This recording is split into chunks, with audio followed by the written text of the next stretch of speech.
ప్రేమ వైఫల్యాలు వివాహం కాకుండా మిగిలిపోవడం ఎందుకు జరుగుతున్నాయి? యువతీ యువకుల్లో స్వతంత్ర భావాల వలన వివాహం చేసుకోకుండా ఉండిపోతున్నారా? వివాహం కాకుండా మిగిలిపోవడం వలన తల్లిదండ్రుల ఆవేదన, దానికి కారణమైనటువంటి గ్రహాలేమిటి? వివాహం కాకుండా ఉండిపోవడానికి పితృదోషం కారణమా? అలాగే పితృశాపం కూడా కారణమా? ఇలాంటి విషయాలు కొన్ని వివాహం గురించి, వివాహం కాకుండా ఉండిపోతున్నటువంటి యువతీ యువకుల గురించి, అన్ని అర్హతలు ఉన్నా కానీ వివాహం చేసుకోకుండా ఏదో కారణంతో ఉండిపోతున్నటువంటి ఈ యువతీ యువకులు ఎవరైతే ఉన్నారో వాటికి సంబంధించినటువంటి జ్యోతిష కారణాలు ఏంటి, ఎటువంటి పూర్వజన్మ కర్మల వల్ల ఇటువంటి ఆలోచనలు చాలా ఉండిపోతున్నారు అనేది తెలియజేస్తాను.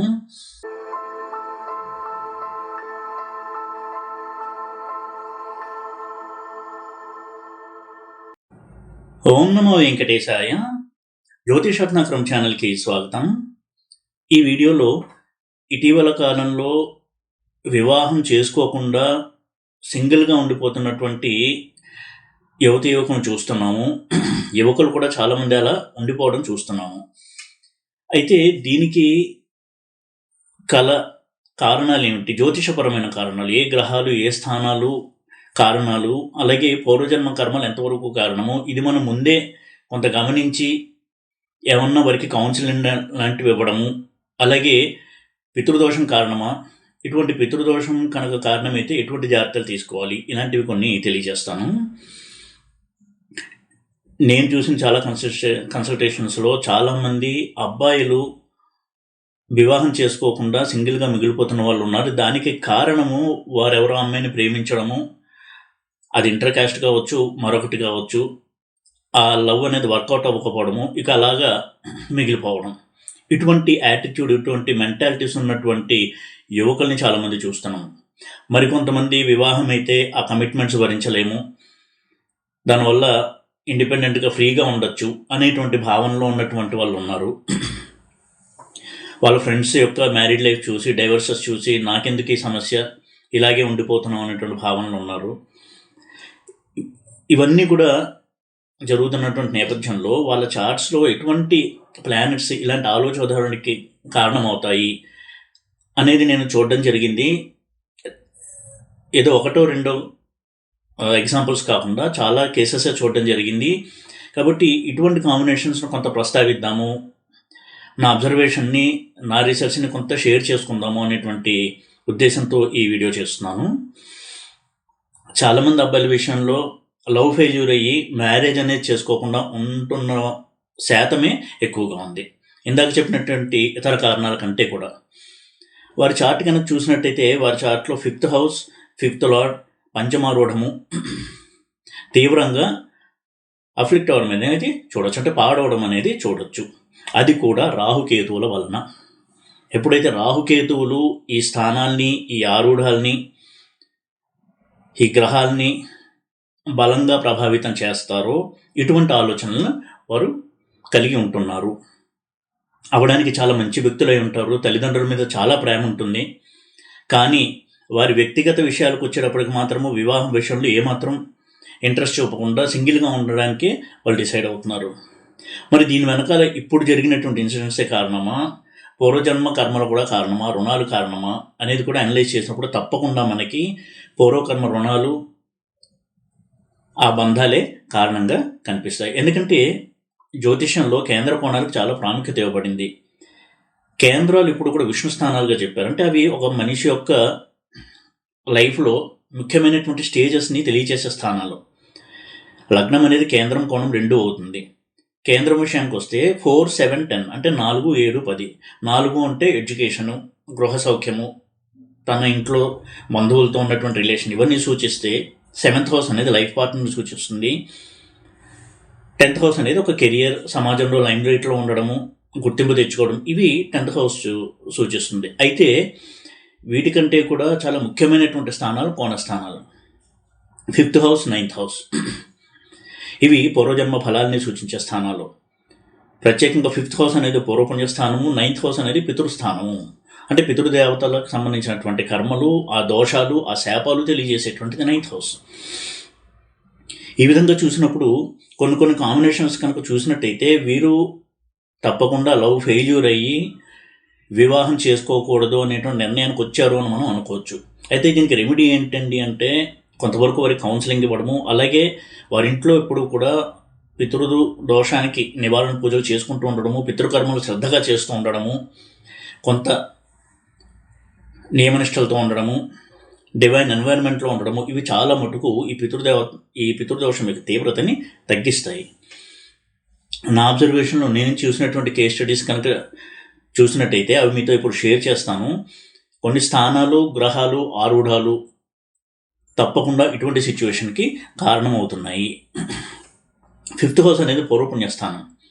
5th హౌస్లో రాహుకేతులు ఉండడము, 5th హౌస్ యొక్క ఆరూఢం అంటే పంచమారూఢంలో రాహుకేతువులు ఉండడము, అలాగే 9th హౌస్లో రాహుకేతువులు, 9th హౌస్ యొక్క ఆరూఢం అంటే భాగ్యారూఢంలో రాహుకేతువులు ఉండడము, ఇవన్నీ కూడా కొంతవరకు సంతానం విషయంలో సమస్యల్ని సూచిస్తాయి. అంటే వారి యొక్క లీనియేజ్ అనేది కంటిన్యూ అవ్వదు, ఆ పరంపర కంటిన్యూ అవ్వకుండా చేస్తారు రాహుకేతువులు. ఎందుకంటే ఈ రెండు కూడా అంత ముఖ్యమైనటువంటి హౌసెస్. 5th హౌస్ విషయానికి వచ్చినట్టయితే లవ్ అనేది ఫెయిల్ అయ్యి మ్యారేజే అవ్వకుండా మిగిలిపోతున్నటువంటి కేసెసే ఎక్కువగా ఉన్నాయి. 9th హౌస్ విషయానికి వచ్చినట్టయితే సంతానము వివాహం చేసుకుంటారు కానీ వారికి సంతానం ఉండదు. ఇలాంటి కేసెస్ని ఎక్కువగా మనం చూడొచ్చు.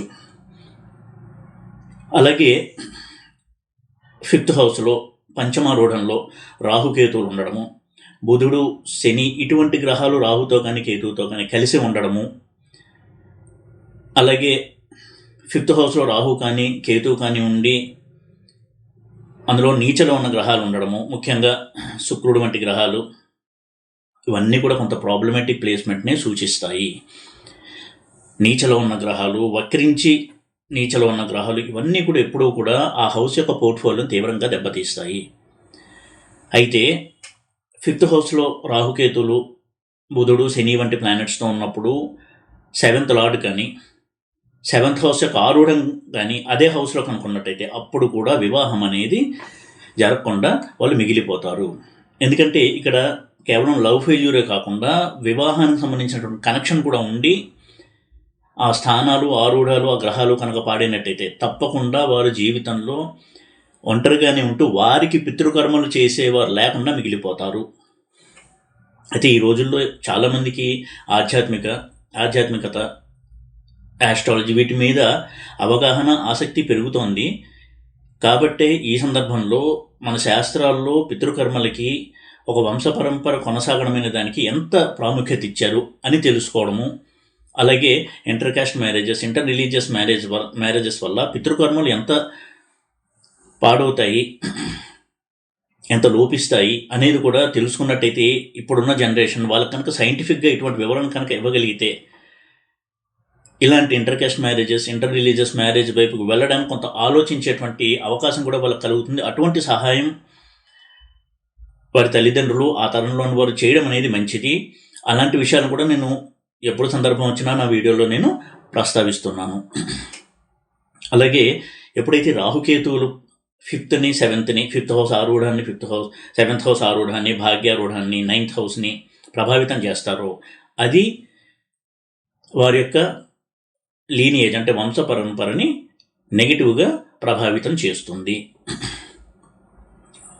ఈ ఎలాంటి ప్రభావం అనేది అది మనం ఆ ఇండివిజువల్ చార్ట్ని అనలైజ్ చేసి ఆ రిజల్ట్ ఎలా ఉండొచ్చు అని మనం అవగాహనకి తెచ్చుకోవాలి. అయితే ఖచ్చితంగా ఈ చాలా ముఖ్యమైనటువంటి స్థానాలు, ఆరూఢాలు మాత్రం ఎప్పుడూ కూడా రాహుకేతువుల చేత దూషింపబడకూడదు, దూషితం అవ్వకూడదు.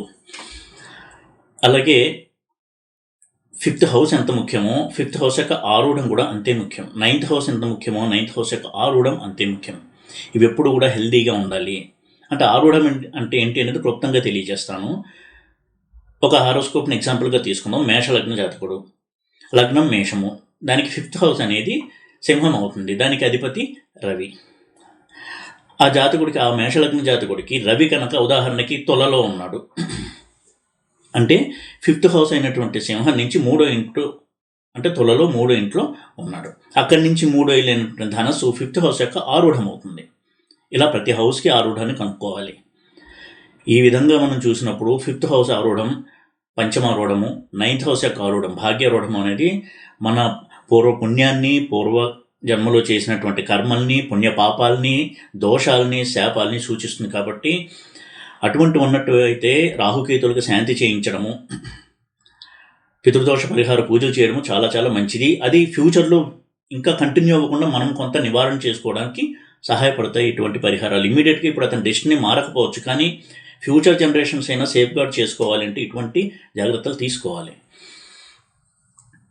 ఎందుకంటే మన ధర్మంలో, వైదిక ధర్మంలో పితృదేవతలకు చాలా ముఖ్యమైనటువంటి స్థానాన్ని ఇవ్వబడింది. పితృదేవతలు అంటే క్రియేషన్ని రూల్ చేసేటువంటి దేవతలు, సంతానోత్పత్తిని రూల్ చేసే ప్లానెట్స్. అంటే ఒక జీవుడు ఎవరింట్లో పుట్టాలి, ఏ తల్లిదండ్రులకు పుట్టాలి, ఎటువంటి కుటుంబంలో పుట్టాలి, పుట్టిన తర్వాత అతను అభివృద్ధిలోకి రావాలా లేదా, అతని కర్మలు ఎలా ఉన్నాయి, అవన్నీ క్యాలిక్యులేట్ చేసి అతనికి జన్మనిచ్చేవారు పితృదేవతలు. కాబట్టి చాలా స్ట్రిక్ట్గా ఉంటారు పితృదేవతలు. దేవతార్చనలో అయినా అటు ఇటు కొన్ని లోపాలు ఉండొచ్చు, కానీ పితృదేవతార్చనలో లోపాలు ఉండకూడదు. ఎందుకంటే అదంత స్ట్రిక్ట్ డిపార్ట్మెంట్ అది. ఉదాహరణకు చూడండి, ఒక ఐటీ కంపెనీ ఉంది, ప్రతి వారికి లోపలికి వెళ్ళడానికి యాక్సెస్ కార్డు ఉంటుంది. అయితే అడ్మిన్ రూమ్ ఉంటుంది, ఆపరేషన్స్ రూమ్, దాంట్లోకి ఎవరంటే వాళ్ళు వెళ్ళకూడదు. సీఈఓ వెళ్ళాలన్నా కానీ వాళ్ళ పర్మిషన్ తీసుకునే వెళ్ళాలి. అంటే అంత రెస్ట్రిక్టెడ్ ఏరియా, ఎందుకంటే వాళ్ళ యొక్క జాబ్ అనేది అంత క్రిటికల్.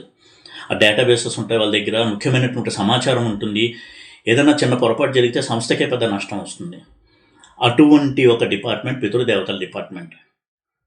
పితృదేవతలు అంటే చనిపోయిన వారే కాదు, అసలు పితృదేవతలు అంటే అదొక డిపార్ట్మెంట్, అందులో ఉన్నటువంటి స్టాఫ్ వారు చాలా స్ట్రిక్ట్గా ఉంటారు. మనం ఇటువంటి అవైదికమైనటువంటి అనాచారంతో కూడినటువంటి పనులు కనుక చేసినట్లయితే, వివాహాలు, సంతానోత్పత్తి, తప్పకుండా వారి వంశాన్ని వారు శపించడమే కాదు, తీవ్రమైన సమస్యలను కూడా ఇస్తూ ఉంటారు.